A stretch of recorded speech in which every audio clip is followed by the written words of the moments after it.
மா பாயசம் பண்ண சொல்றாங்கம்மா. இதெல்லாம் நம்மகிட்ட சொல்லவே இல்ல கல்யாணத்துக்கு முன்னாடி. எவ்வளவு ஸ்பூன்மா பால் ஊத்தணும்? டம்ளரா?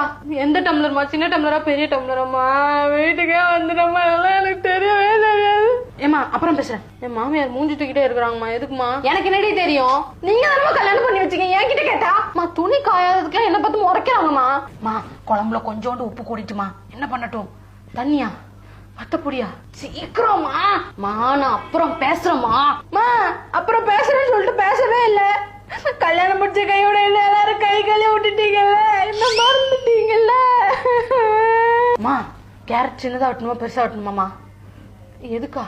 சாப்பிடுதாமா? இருங்கம்மா கேட்டு வரேன். ஏம்மா நான் எப்ப நம்ம வீட்டுக்கு வருவேன்? நீங்க சொல்றத பார்த்தா என்ன இங்கே இருக்க சொல்வீங்க போலயே. எனக்கு ஒரே ஃப்ரஸ்ட்ரேஷனா இருக்குமா. நீங்க இருக்கிறவங்கள பார்த்தாலே டென்ஷன் ஆகுதுமா. சின்ன வயசுல நீங்க என்ன சொன்னீங்க? தெரியாத ஆட்களோட பேசக்கூடாது, தெரியாத ஆட்கள் எது கூட்டாலும் வாங்கி சாப்பிடக்கூடாதுன்னு சொன்னீங்கல்ல. இங்க இருக்கிற யாரையுமே எனக்கு